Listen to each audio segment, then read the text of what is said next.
So to start, Julie Hager is a technical service provider from Savannah Institute who develops managed grazing and silvopasture plans for landowners. She holds a bachelor's degree in forestry with an emphasis on ecosystem restoration from University of Wisconsin, Stevens Point. She spent over a decade at NRCS, becoming well-versed in government programs available to producers and a variety of farming techniques. And she's also launched a successful consulting business called the Parcel Planner, where she works with deer hunting enthusiasts to improve the habitat of their recreational land. And she lives in the countryside in Richland Center, Wisconsin, with her husband and 3 children. And they enjoy gardening, foraging, chasing whitetails, trout, and other outdoor pursuits. Steve is an ecologist, farmer, educator, and consultant that lives in Stewart's Lands at Wellspring Forest Farm in the Finger Lakes region of New York State. He's taught and consulted thousands of farmers and land stewards on a variety of agriculture practices, including water management, agroforestry, silvopasture, and mushroom cultivation. And he also collaborates on agroforestry work with the Farming with Trees Collective. And if you haven't seen it, they have a really awesome video series on different silvopasture practices that he'll probably hopefully talk a little bit about. And then at the Wellspring Forest Farm, he and his family steward about 40 acres of land in a lifelong practice of restoring healthy water, soil, and forest. And then he's previously worked with 12 years with the Cornell Small Farms Program as an extension specialist, focusing on mushroom and agroforestry systems. And then he's also published a couple books, probably heard of, Farming the Woods and Silvopasture, which was released in 2018. So with that, we will start with Julie's presentation. Okay, can you guys hear me okay? Loud and clear. Awesome. Oh, cool. So I just want to start out by saying thank you to everyone who put this together and for inviting me to the panel. I feel very honored to be here with the superstars of agroforestry and silvopasture all in one room. I don't consider myself a superstar yet, but I strive to be one. And I think what I'd love to share with you guys is just my context, my perspective, how I got here. From the standpoint of, I come from a different lens. I think I come from a different lens than a lot of folks on how I got to this path and where I am at today, which is helping producers do designs for silvopasture and agroforestry. And I think what that helps me do is figure out how we can make silvopasture successful in growing it across the landscape and making it more of a form of, I'll call it mainstream agriculture, for lack of a better word. So Savannah Institute, just a kind of a little briefing first of who I am. So like in the introduction, I have this business called the Parcel Planner. Years ago, I was doing a conservation plan of some sort for NRCS, and I was like, all I do is plans for parcels of land. I'm the Parcel Planner. That's what I am. I bet that would be a great business name. And I used it then. I used it when I actually launched something. And so I actually created this image of myself for my website.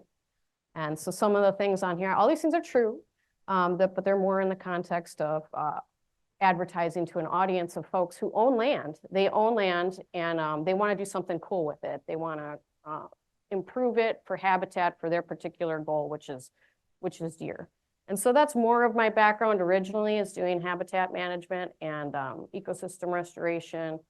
But a lot of that overlaps, of course, with silvopasture. We're talking prescribed burns, we're talking trying to get trees to survive when we plant them, protecting them from deer, all the things that also in the context of silvopasture are important. And so then there's a picture of me looking really hardcore with my chainsaw gear on. And yes, I do run a chainsaw and I know how to cut down a tree and I wear all the proper PPE. But a huge component of my life is raising 3 children. And that also is a large component of who I am and where I'm at in my life right now.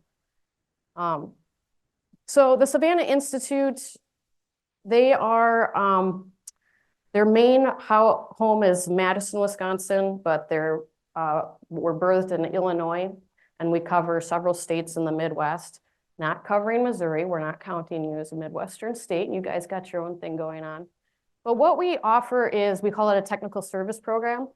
And what that is if you're a landowner or you have access to land and you are interested in anything agroforestry, yes, you can apply to work with one of our 7 technical service providers across the Midwest.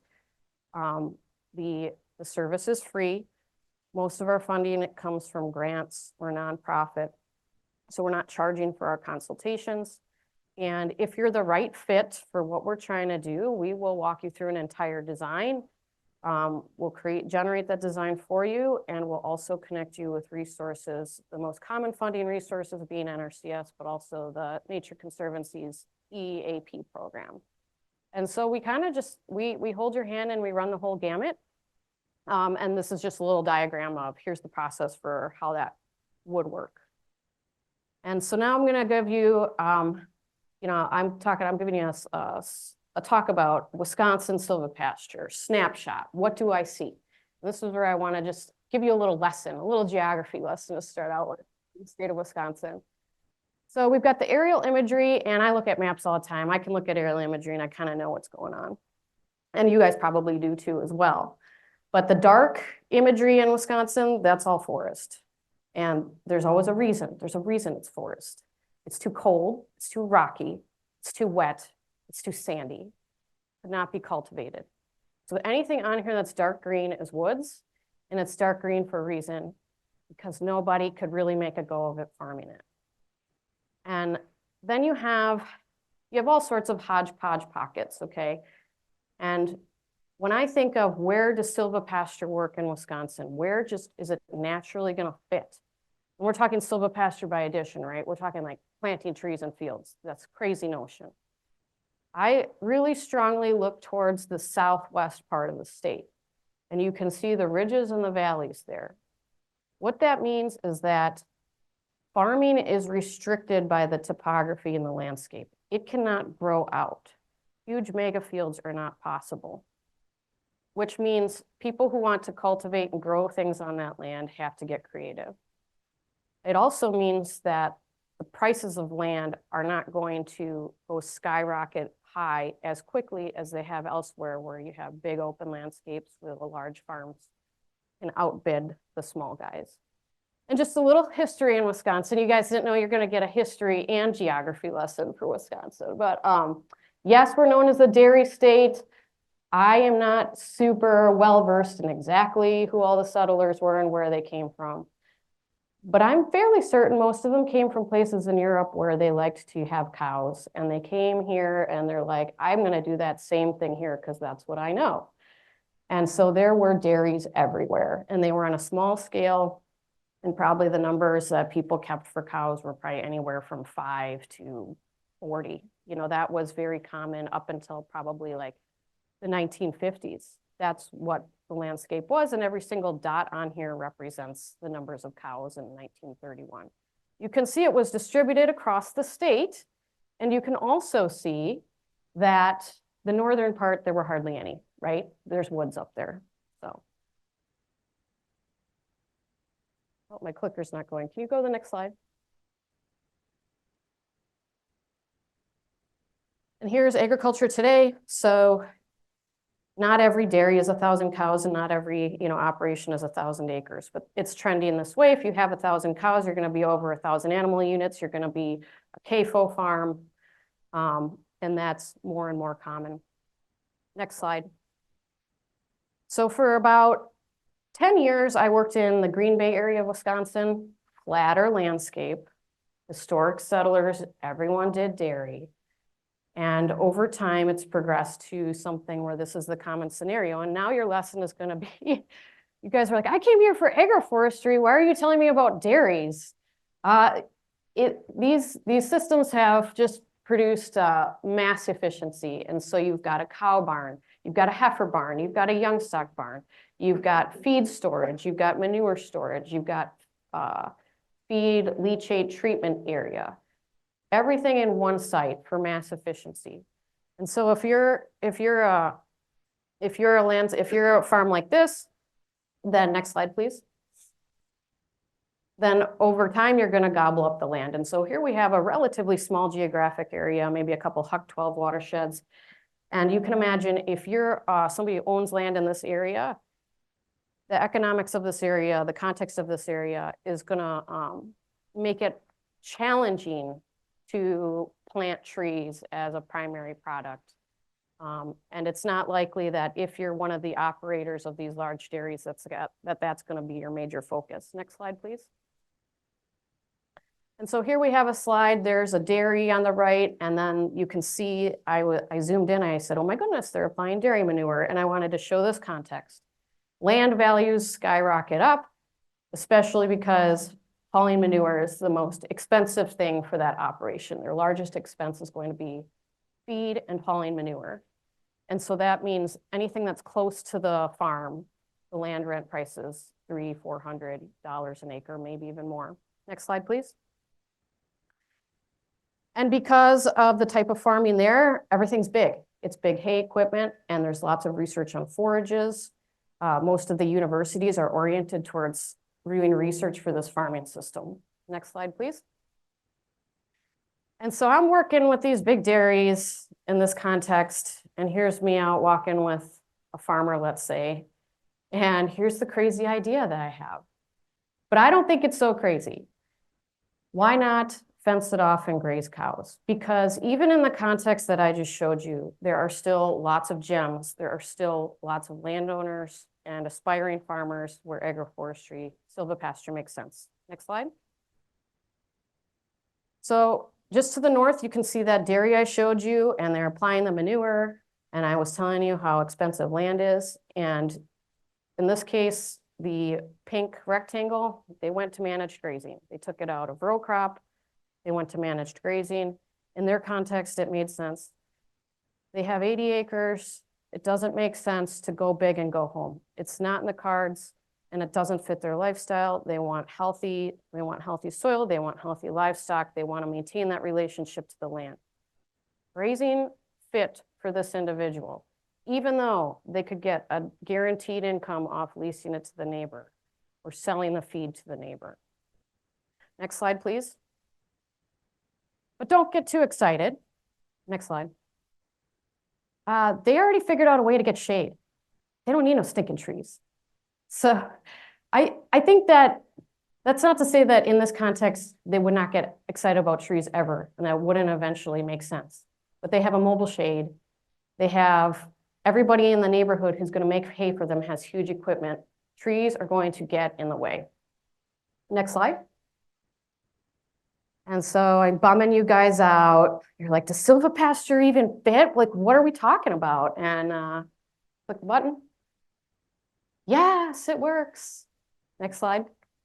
Oh, I wonder if this works now. So here's a snapshot of where things are in the state of Wisconsin. We do have 1 million acres of pasture land. We have cropland that should be in pasture land. And then the pasture land we do have, most of it needs to be improved. And so there's tremendous potential. Next slide, please. And also Wisconsin, I believe, is a leader in managed grazing for the country. And here's some little bullet points why I think that's the case. We have the largest grazing conference in the nation, I believe, coming up. And I've talked to several of you, the Grassworks Grazing Conference that's coming up. Just a huge wealth of knowledge and resources, networking opportunities everywhere. And I think Organic Valley was birthed in that area. Again, there's lots of grass-fed dairies. There's lots of grass-fed beef operations. So we already have that context of the culture of grazing. Is it everywhere in the state? No. But those areas I showed you, yes. And there are even areas, even in big ag country, where there's grazing. It makes sense. Next slide, please. And so here we have Wisconsin. There you can see where it's dark green. What does dark green mean? Forest. And then what do all these dots mean? I'm giving you a little behind the scenes look, snapshot at silvopasture. Anyone with those dots were people that contacted the Savannah Institute and said, hey, I want to play ball. I'm interested. I'm interested in silvopasture. Next slide, please. So I'll give you some example of who I'm working with now and doing designs with. here's a case type. We've got a small scale operation, family operation, where they're sandwiched in the context of the landscape. They have a small field. They want to feed their family. They want to grow a little bit of everything. This is a common situation I don't think is ever going to go away, and this is probably common all over the country. So small scale, subsistence, homesteading, niche market. Then we also have land trusts. So I was talking about, we have the steep ground that just you can't farm. And this is 20-foot intervals, I think, between the contour lines, super steep. So down below, we have this riverine system. We're talking about doing virtual fencing to manage the riverine system. Up top, we're talking about putting in silvopasture to do oak savanna. Here we have different situation. The woods are on the top, the fields are on the bottom. This individual has a little over 100 acres. If they're going to make money in farming, they have to think outside the box. They are doing grazing. They're incorporating an orchard as well. They're stacking enterprises. Here we have another area in Southwest Wisconsin. And we have the hills, the fields are more on the top of the hills, but this is an institutional client. They're institutional, they own farmland. They've owned it for 100 years or more. They want it to be regenerative. They want to look outside the box. They don't want to do the same old, same old. This is another example of a typical client. Here I've got somebody in the suburbs. They have markets all around them. They are a holdout. They're not selling to a subdivision. They want to keep the land in something productive, and this purpose of this would be community education and restoration. And then we do have dairies that right here is one that is in Cashton, Wisconsin, I believe, and he's installed trees, and what he wants is shade straight up. So that exists as well. That's still an existing context that we have. And I just want to emphasize too the purpose. Like I'm trying to go past, I went to the website of Savanna Institute. I said, what's our purpose? We want to catalyze the development and adoption of resilient, scalable agroforestry. And so as I'm starting to do these designs and working with clients, and I think scalable, I want to get beyond niche. I want to get beyond small scale. I want to figure out how can we make this apply towards large scale across the landscape. And so when I'm doing the design, the first questions that I'm thinking is, what is the focus? And when silvopasture is integrated, I'm thinking, well, do we care about the animal or do we care more about the plant? I always want to have these discussions. Don't want to forget these. And after we've had those discussions, I want to do a design for you that's as efficient as possible. I want to make it easy for you to manage so you're successful. If you're not successful with agroforestry, if you're not making a living, selling a product, it's something that can be replicated on somebody else's land. How am I going to grow silvopasture across the country? And that's my presentation. Thank you. Here we have an image of the North Farm. This is a Savanna Institute-owned demonstration farm where they are integrating all of the things. So we've got chestnut orchards, we've got hazelnut plantings, and we've got sheep grazing. And it's just a beautiful site in Southwest Wisconsin. If you guys want to contact me, learn more about the Savanna Institute or our technical service program, there's my email. Thank you. Thank you, Julie.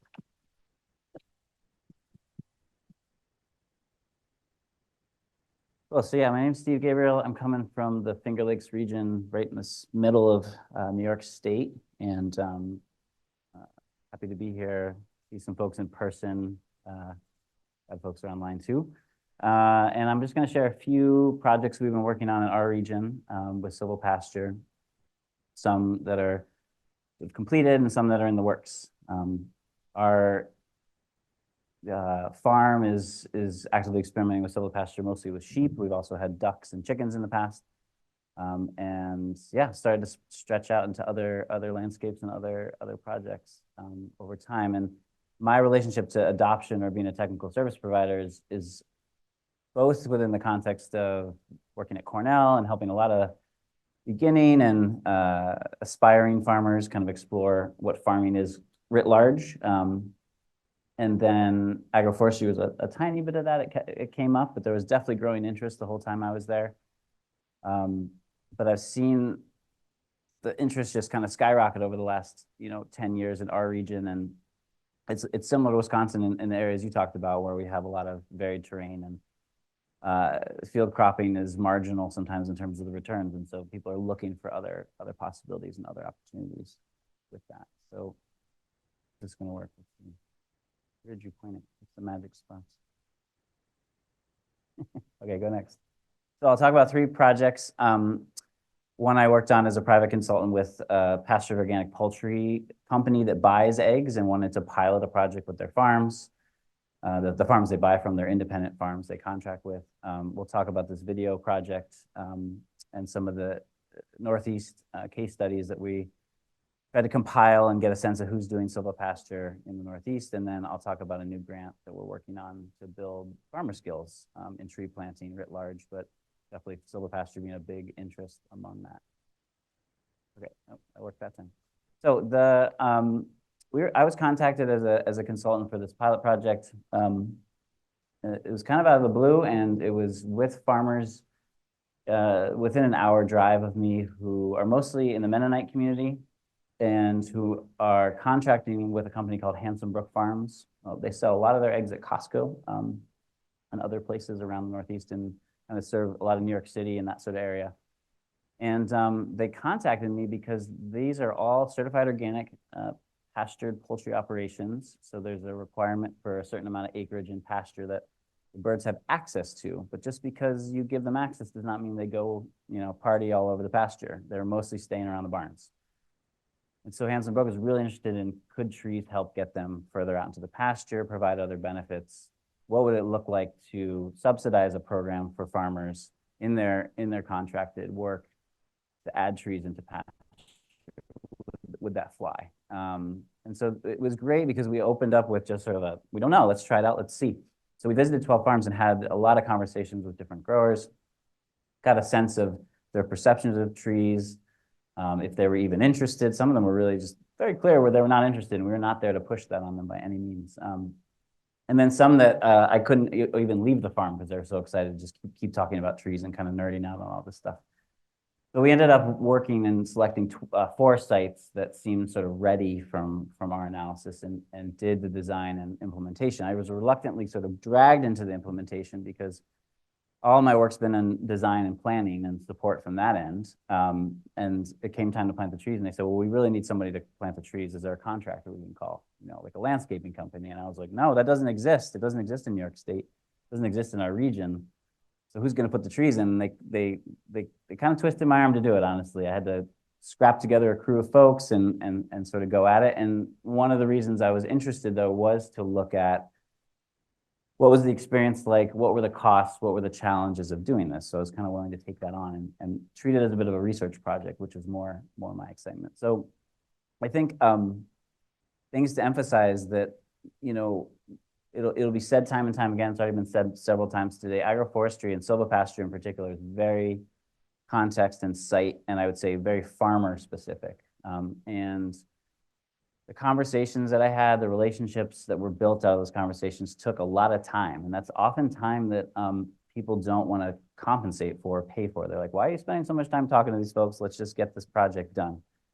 It takes a lot of time, and there has to be a trust component as well. And it actually really helped that I was a farmer as well, and I could speak from that. I wasn't growing the same things these guys were, but I was able to speak from that experience and relate on that level. And so they were a little more interested in trees just because of that, right?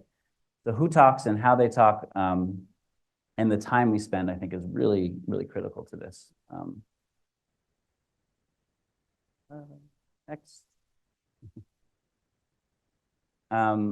We dealt with a pre-existing condition, I'll say, of heavy emphasis on building buildings for chickens, of houses that were housing 5,000 to 20,000 birds, depending on the farm, and really no attention paid to the site around the building. So these were heavily compacted sites, not ideal for tree planting, but here we were trying to put trees in the ground. So there was a lot of work to decompact soil, to look at strategies for doing that, and to work on these really sloped, difficult sites where we couldn't do a lot of, tractor work or pulling implements behind things was not really an option. So Worked a lot with BCS implements. We did a little bit of mini excavator work even to just loosen up soil and start to create conditions that these trees might be able to do well in.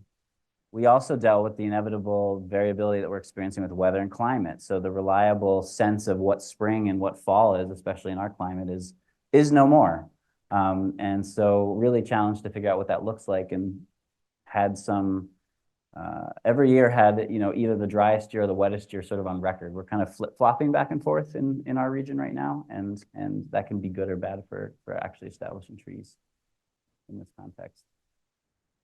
So we did the installations. There were 4 different sites. On the first slide, it showed there were native trees that were planted. We did one focused on an elderberry planting, one focused on a windbreak, because there was a farm that had particular issues with wind affecting their chicken house, and saw benefit in that. And then we did a farmer who was just particularly interested in black locusts for fence posts that he wanted to harvest eventually, and he wanted to put an orchard in. And this pilot project, we were like, sure, whatever you want, we'll do it. That was how the company sort of framed it, which was great to just let farmers kind of dream and scheme. But we certainly learned there was issues with that as well, of sort of, here's any tree you could possibly imagine, what do you want to do? And when we kind of added it all up, looked at the average of costs across the site, we were getting north, close to $30 a tree in terms of just the establishment cost, in terms of materials and labor, which is a lot higher than what a lot of incentive programs are offering for this type of work, which, and it's comparable to a lot of what people are suggesting is potentially out there for like hand-planted sort of smaller scale plantings. And so there's a report that the company was willing to release and share aspects of, so you can check that out if you're interested in kind of getting the breakdown of how these costs look. That's available on the Farming with Trees website, which is just farmingwithtrees.org. But I'm excited to share that and have that as one reference point. I hope we can do more shared studies to understand the true cost of planting trees in different contexts and start to look at that. But that feels pretty good, and I think that's something we're moving towards working with in future projects. So we, just to summarize some things from this project, conversations with farmers were really key. We definitely moving forward would have a little more establishment of boundaries and expectations and roles of all parties involved, the company, the farmers, ourselves. And we think that phase planting might be a really good strategy too, so that we work with the different seasons. We don't just put all the trees in one go. We spread out that risk, both sort of environmentally, but we also spread out the risk with the growers. So we might actually propose planting a smaller amount of trees and then seeing how the farmers take care of those trees before we blanket the landscape with them, as a way to phase it and help them get comfortable with relating to those trees and managing those trees as kind of a new thing. All right, so that's one project. Second project is a collaboration of myself with a wonderful filmmaker, Costa Boutsikaris, and Inhabit Films, and then Regenerative Design Group was the lead on the grant. We got a grant through the National Agroforestry Center, and hopefully that funding will come back. It was great. It was educational funding to produce resources on agroforestry. And we'd worked with Costa before. He's a really amazing filmmaker. What we did is just an initial inventory of anyone in the Northeast in the states that we were told to define as the Northeast. It always is changing a bit. But just to see who self-identified as a silvopasture practitioner, what they were up to. We got about 150 responses, about 27,000 acres that these folks were stewarding, and about 5,000 they were reporting were in some sort of silvopasture. This is all self-reported. And again, people have to identify with, yes, I do silvopasture. It's interesting to see what Ashley showed on the survey. People may not identify with that word, so may not have responded to the survey. So there probably are more people out there. So we have videos up. They're on the Farming with Trees website. There's 9 episodes. So out of those 150, we chose 9 that we could visit the sites and do filming of and start to tell some stories that we felt like exemplified a wide range of silvopasture, what was happening in our region. So this is a couple examples. Redbird Orchards is just down the road for me in Trumansburg, New York. Really interesting, small, biodynamic cider maker, and really using both geese and sheep to support the tree crop. So not the livestock component is not an enterprise in and of itself. It certainly helps feed the family and the community, but they're mainly there to support those tree crops. And one of the exciting things was that Eric has been able to reduce or eliminate a lot of his mowing needs in the orchard because of the impact of the geese. And there's a whole myriad of other benefits to that. Shout out to Austin here, who's going to be on a panel later. One of the videos we released was a project where we were looking at another pastured poultry system and the tree establishment there. And Trees for Grazers, I'm sure you'll mention, has a nice guide as well. And then John Hopkins in Forks Farm of PA, he's actually transitioning this to a new couple. He's been in this business for a long time. He's both a forester and a farmer. So when we find those combinations, those are great silvopasture practitioners because they can kind of work with both angles. But we were really looking for a pig example because pigs and silvopasture, as folks are probably aware, it can be a really challenging combination. And John's example is really inspiring, the way he's thinking about and managing that system and ensuring that the pasture remains in pasture. So we really saw that with self-motivated farmers, they're kind of going in two tracks. They're either using silvopasture, shade shelter fodder to support a livestock enterprise, or they were looking just to support tree crops. And those are really different from like a stocking and approach standpoint. And then on the website, we talk about this a little more. We recognize the limitations of just an open survey, who identifies with silvopasture, who can actually participate in these things. And so that's an important thing that we've carried forward into the work. This project was just to really get a snapshot of who's out there. But we want to build that connection and that confidence and those relationships over time. Think about really broadly about who's involved in agroforestry and silvopasture. And so the project that we're working on now is a collaborative effort to not just assume we know what's going on with trees and agroforestry, but try to build social connection and try to build learning around the types of skills that folks need in order to be successful, and really to build community capacity, not just focus on individual farms and individual projects, but look at the connections between multiple farms or multiple projects. So there's an article that is posted on the website if you're interested. We tried to identify some of the challenges of tree planting. We, as a collective humanity, have not been very good at large-scale tree planting initiatives. And we're kind of starting to ramp that up with agroforestry. And I think it's really important that we all think deeply about what has worked and not worked in the past and how we can avoid those mistakes in the future.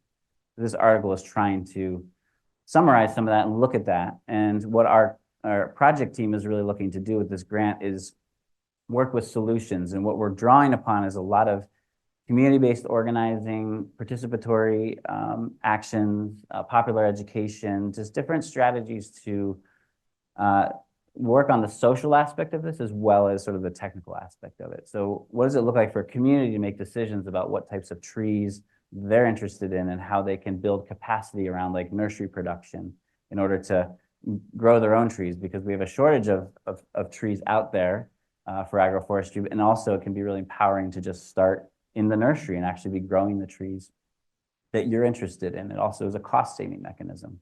So we're starting with this project with a lot of listening, a lot of dialogue. We'll be sharing out what we hear back from farmers. And I think even though folks here may not be in the Northeast, there'll be relevant lessons and relevant sharings to learn from in that. And then we'll be designing curriculum and working out from there. So that's me, and most of that stuff's on farmingwithtrees.org. Thank you, Steve. Thank you. All right, great presentation. So do we want to start with questions from the audience? Or I have a question to start. What are some of the misconceptions that you've seen about silvopasture in folks you've worked with, and how you sort of address their concerns? Well, this is for both of us. Yes, both of you. You start. Yeah. I think one of the biggest ones is I would say back to what I heard you speak to and others I've already spoken to, which is that what the goal is always is to create a viable livestock enterprise and then throw in a bunch of tree crops alongside that. And so when people think about what species they're interested in putting in their pasture, it's often, chestnuts, hazelnuts, elderberries, like something they think they can sell to market. But what's challenging about that, and what I emphasize to a lot of folks I work with, is that's great if you want to go there, but that's double the management, because you're managing the grazing system and then you're managing the tree crop system. And that's like 2 full-time jobs. If you feel like your livestock is 1 full-time job you can handle, well, imagine 2 full-time jobs.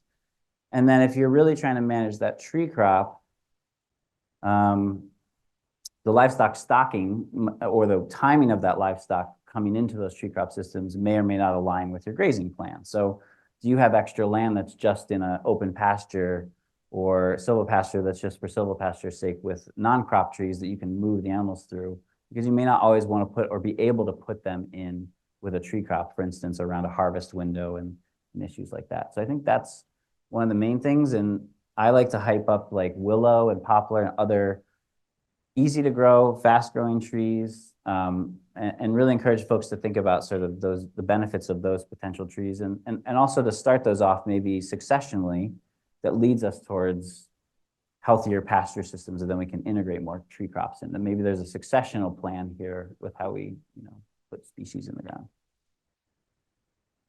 Yeah, I would echo all of what Steve said. The other thing I hear a lot from folks interested in silvopasture is they've got woodland that they want to make productive, and that's understandable. And a lot of times that woodland can be converted and turned into something that has more forage in it and can be, add to the amount of dry matter for their grazing system. But a lot of times it's the amount of effort you're going to have to put into creating that woodland productive. The juice might not be worth the squeeze. And it's really hard to convey that to folks. And then also that, just to get, I think that one of my largest challenges is going to be making the sale to people who already have pasture that they should consider putting trees in it. And I only want to make the sale if it truly makes sense. But like I said, Wisconsin already has quite a few people who are grazing top notch. And they're already considered to be the kooky farmers doing something strange on the landscape. So they're happy with that. Like they're fine and living in that space. But the idea of putting trees into their big open lush pastures right now, probably to most of them, is considered kooky. And so I would love to find that space where it makes sense for those managers who are already top notch. I want to find like the best way to integrate trees. I think in a lot of circumstances, it makes sense because they want that farm to continue and be a legacy in their family. And there's almost no better way to do that than to plant a tree. And so I know there's an angle for it. And then the other thing I would say is, on the other end of the spectrum, folks that are so excited about silvopasture that they want to plant absolutely everything.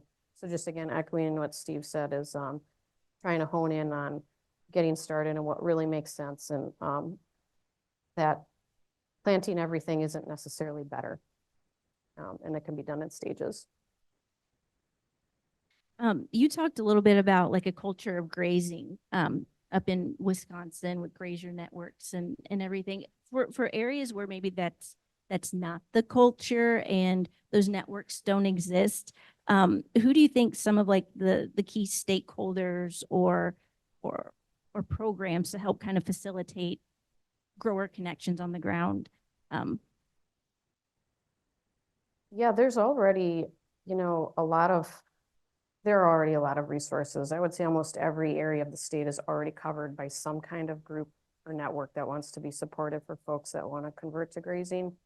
There's a lot of RC&Ds, Rural Conservation and Development Organizations. I don't know if those exist here, but basically those are folks that work in the conservation space. They're not county conservation, they're not NRCS, they're not state, they're nonprofit, grant driven, and their primary focus is grazing. So even beyond the amount of cost share dollars that are available all across the state to try to promote conversion of cropland to managed grazing, or convert to more managed grazing on poorly managed pasture, there's lots of funding resources for that. But those funding resources might not always come with the best advice. And so I would say, yeah, the networks are already in place. Folks just kind of have to go and look for them. Any thoughts on that or? Well, I think we're kind of beating around this piece, which I think is that the grazing is the foundation. And if folks are into rotational grazing and already sort of nerding out and geeking out about that and really curious about it, they're the prime folks for like a silvopasture, because the complexity of adding that extra layer is adding a lot of complexity. And if someone's still struggling with a rotation, like I'll go to a farm and see that they're struggling with their rotation or their breeding program for their livestock. And I'm like, those things are important first steps. Doesn't mean you can't plant some trees, but again, we're not going to start planting thousands of trees. Let's get your feet wet with some planting, but let's make sure the grazing system is really operational. And yeah, I think there's a lot of grass-fed networks that are really great in our region, and there's a lot of momentum there. And again, those feel like really good low-hanging fruit of folks to tap into and sort of, add the tree layer to. That was my next question, was what is the low hanging fruit in some of these areas? Is it, maybe them converting marginal areas into silvopasture or planting particular species like willow?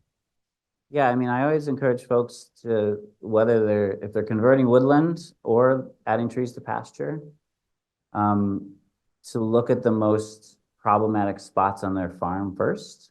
Like, don't put trees in your best pasture and don't put animals in your best woods, basically. So where is that marginal scrubby woodland at the edge that you've never walked in? And like almost every farmer's like, oh yeah, I got plenty of that. Like, that's the spot to start to get curious about and to add value to, because it's already sort of undervalued or not, the potential isn't seen there. And so it can be a great place to put the energy. And in the same way with tree planting, you're doing some pasture disturbance anyway. So why not, hit those pastures that are already poor quality, that aren't producing really good forage. So I think those are the starting points. And that seems to also get people excited, because those are the problem areas anyway. So if this offers some kind of solution in tandem, then they're more game. Trying to use their labor the most efficiently as well. Yeah. Yeah. Sorry, Andrea, what's the question again? I had asked that, we Low-hanging kind of segued into the lower hanging fruit for silvopasture.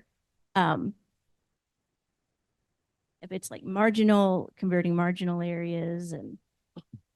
Yeah, I think I'm trying to answer that question a little differently than, how I kind of already answered it in the presentation. I mean, I guess one thing I would say is, again, if the grazing is not the main staple of the operation, then I would almost say the low-hanging fruit is somebody who's looking at, planting a chestnut or hazelnut or a blackcurrant, just to throw out the most common examples out there. They want to do some kind of agroforestry, and they're more interested in that plant product, and that's what they're going to market. And they might not have grazing on their radar.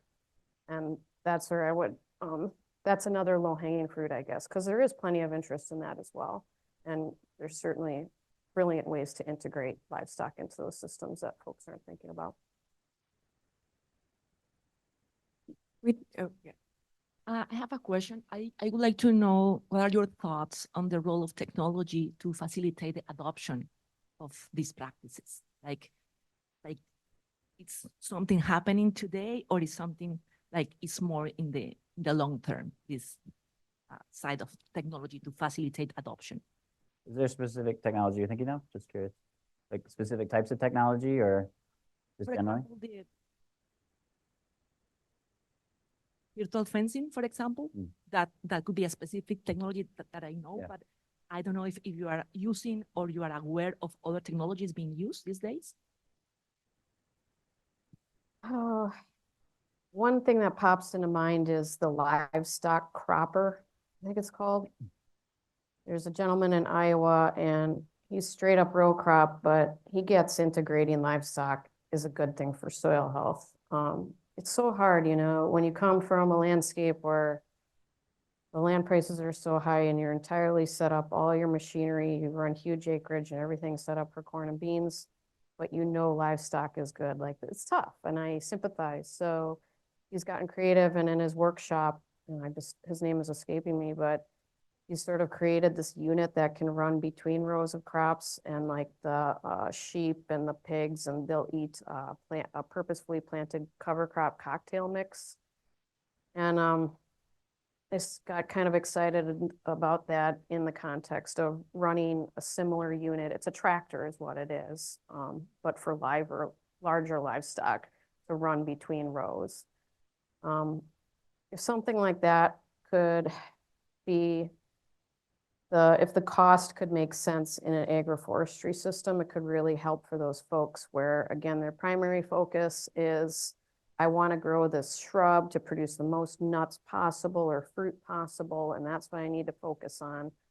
I don't have time to mess around with like nets and tree protection and from livestock or whatever, but you want to integrate livestock. To have some kind of unit that contains the animals like that you have all the control in the world, and maybe it's completely automated.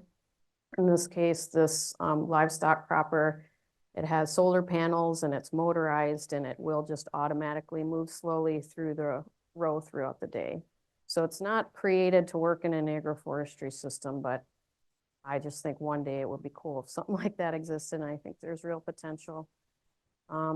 Yeah, virtual fencing in the precision isn't quite there. Maybe, one day it will get precise. I'm not sure if it'll ever get beyond, plus or minus 16 feet to work well in between rows of plantings. But in a bigger context, like if you're doing more of, silvopasture that has more of like an oak savanna type bent, or, you're trying to integrate it into some kind of ecological system with like a restoration goal, then virtual fencing is a phenomenal technology. It's phenomenal because it enables like the stock density and the timing that you need to make grazing allow you to achieve the vegetative results that you want.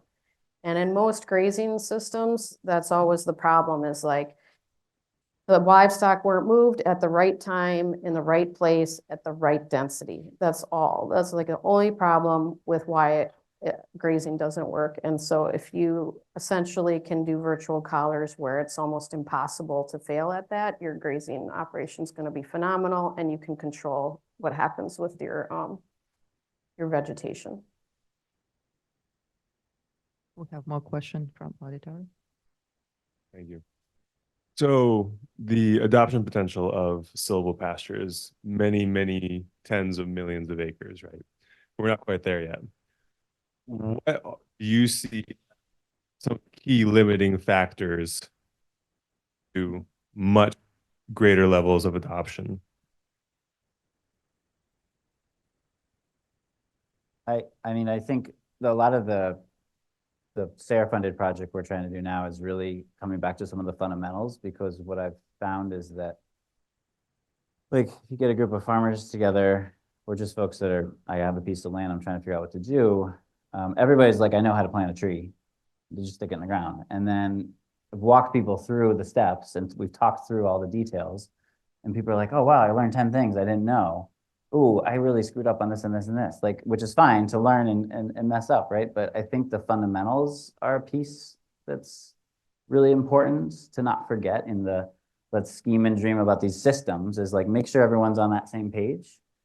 And then I think building networks, and that's why we're focused on kind of capacity building, because a lot of the scaling that we're seeing right now is sort of looking out on the landscape, finding little individuals and trying to like throw them. It's like a Hail Mary pass. It's like a bunch of money, some technical support, and like go plant thousands of trees. And what I think is challenging about that, and what we see time and time again, doesn't even matter with agroforestry, it's like all farming, is like people want to learn from their neighbors, connect with people around them that are interested in the same things, and have support around, especially innovative or new things that feel risky.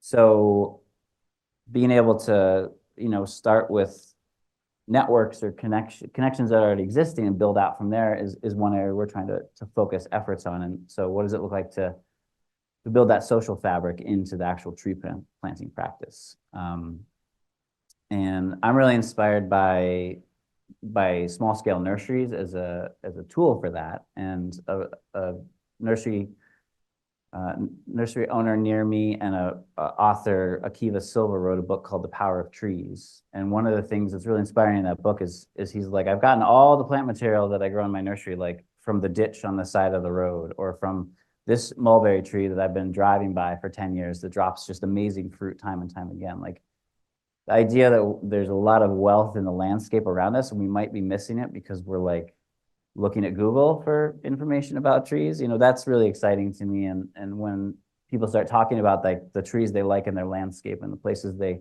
remember visiting, and they start paying attention, they get excited, and that's another way to kind of build. So I think those elements are really important to kind of build, and that's what the article I wrote is kind of proposing. So how do we build that from the ground up, and then add that layer of like scaling and planting lots of trees on top,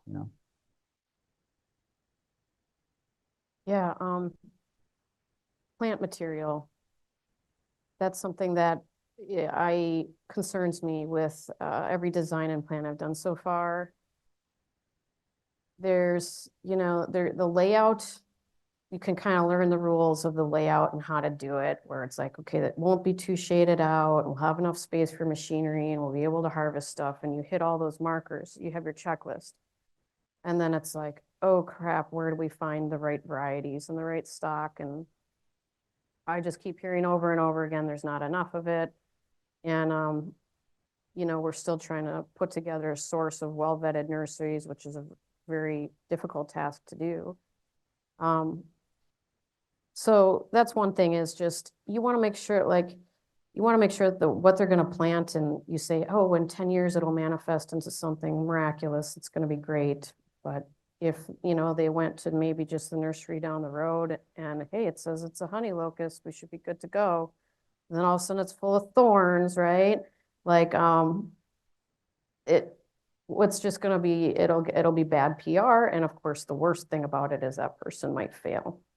So that's actually, yeah, I kind of like where Steve is going with this, where it's like, okay, we need to get serious about nurseries. That actually might be the biggest challenge. And then of course the challenge is trees take so darn long. And one thing I just kind of personally get frustrated about is, I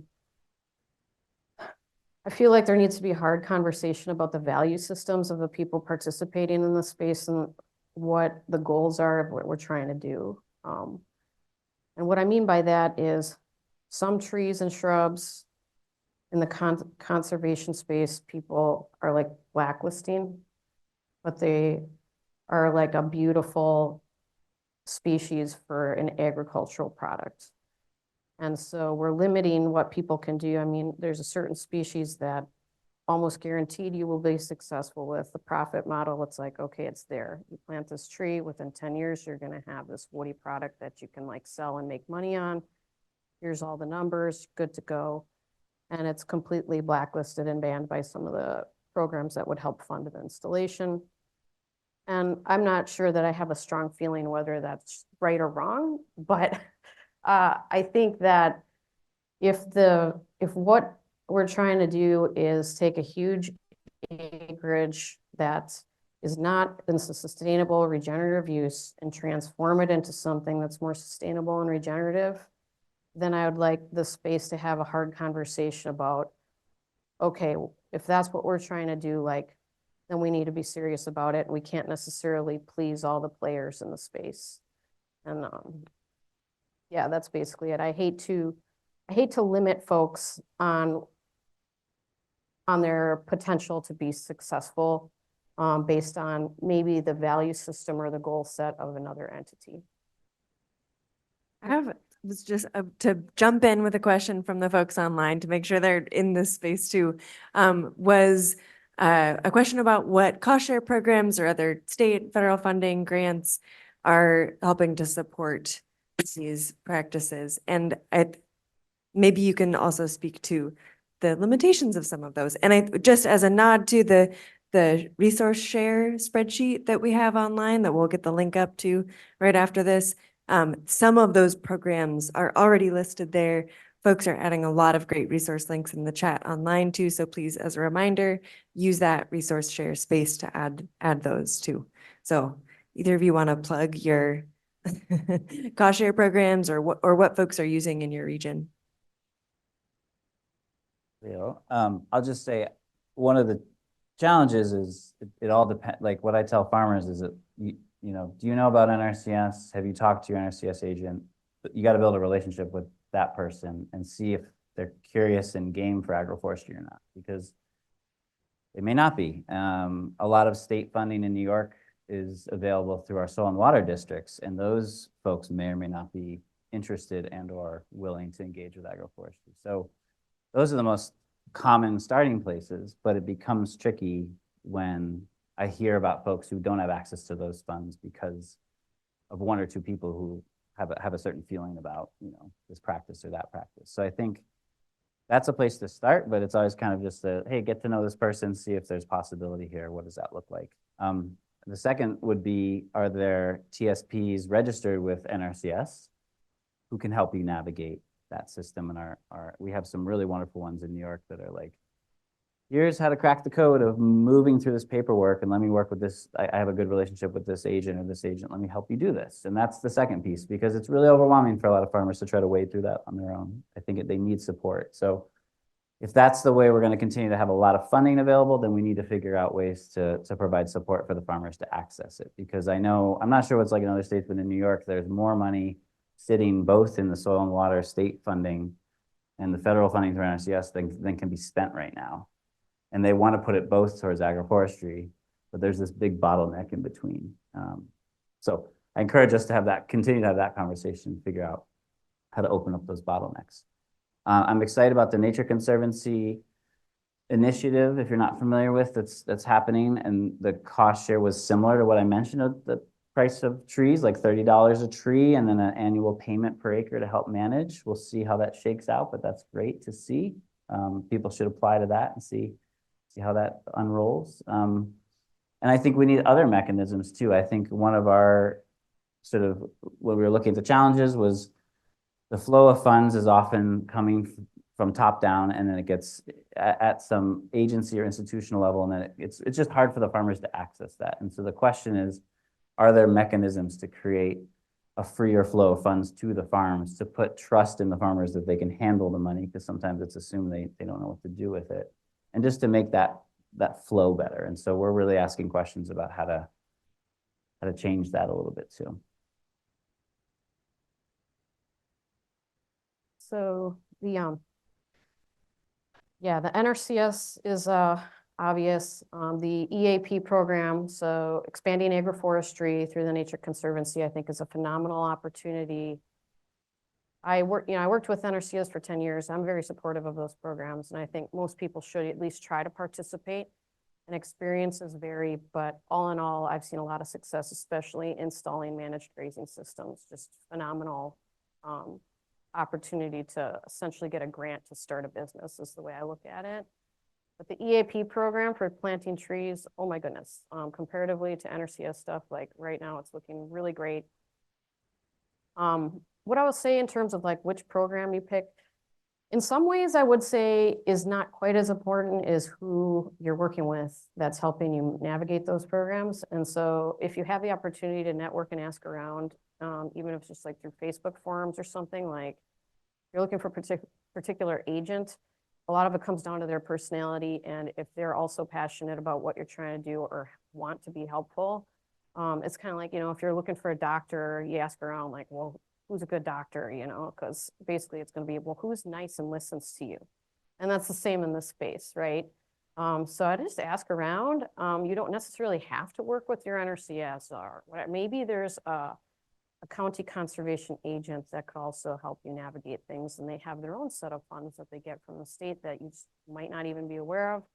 And the one that recently slipped past me is Fish and Wildlife Service. They have a lot of conservation biologists, and they have a pot of cash that they're also looking to spend. And I can't remember, this isn't in your traditional agroforestry context, but it might have been more in like a Oak Savanna type context. So keep that in mind. Keep that in mind as well. Essentially, there are people out there employed, and their primary purpose is to find landowners who want to do conservation work. And if you just sort of ask around, you never know what kind of program there might be out there or agent that is actually very excited about engaging with you and helping you out. Great. Any more questions from the audience? I think we are at, yeah.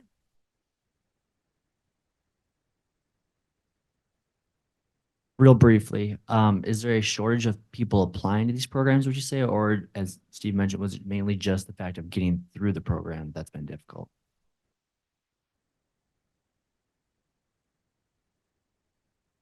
I don't know. It's hard to say. I think across the board. I think there's no shortage of interest. There's definitely no shortage of interest, but I think the past experiences maybe, or like say finding that right referral to get the right person. I mean, there's a lot of roadblocks, and it's not just sort of spelled out for folks. So I think it's all there. It's just the connections aren't being made to actually apply. So I think a lot of people are like, oh, I'll check this out, and then I won't apply because it seems like too much. So we want to make the barriers as low to entry as possible, I think. And again, I think sometimes we like stress folks out because we say, well, you got to put this big system in. And I think there's stepping stones and scaffolding to build to help people get there. So they feel like, yeah, I can step into this first step and see how it feels. Let me try on the pants before I buy them, in a sense, right? And then build from there. And I think a lot of the programs, I've heard from folks, they're like, I'm intimidated to apply because I don't know if I can take this on. I'm already really stressed. I got a lot going on. It seems like it's going to actually cost me money. I'm not sure it's actually going to cover the cost of this. So we have to really work with folks and handhold and sort of support so that they feel comfortable moving on to the next, step of the process.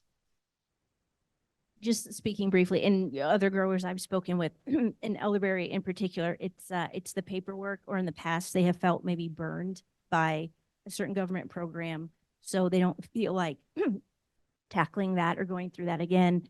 And then, so they just sort of don't want to deal with it. So, but yeah, money's there. Opportunity is there too. Speaking for Savannah Institute, we have plenty of interest, more so than we're able to take on at the moment. So people apply for our program, and we have 2 cycles of where we take clients a year, cohorts we call them. And, it's getting to the point where we have to bump people back maybe a year before we can work with them. And that's assuming we're doing like a full-fledged plan design and getting them through a cost share process. If it's just like quick questions or something, that's sort of a different story. In Wisconsin, that is the case because we've been more active there for a while and like building relationships with the institutions like NRCS.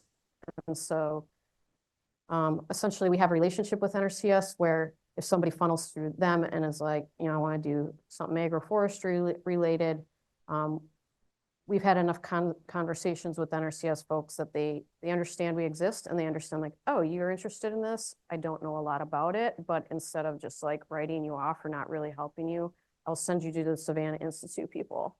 And so now we have that relationship in place, and it's been going for a while, and it's effective. And so, yeah, I would say that what's lacking then is we've expanded our TSP program to other states, as we have to build those relationships with the other state NRCS offices. And as you know, in some states, they have like in every single county, they have some kind of office, at least they did in the past. And so that's just a lot of folks that need to get brought to speed that this resource exists. Yeah, we're working on it. Yeah, and this I think is a good time to wrap up. So thank you, Andrea and Steve and Julie, so much.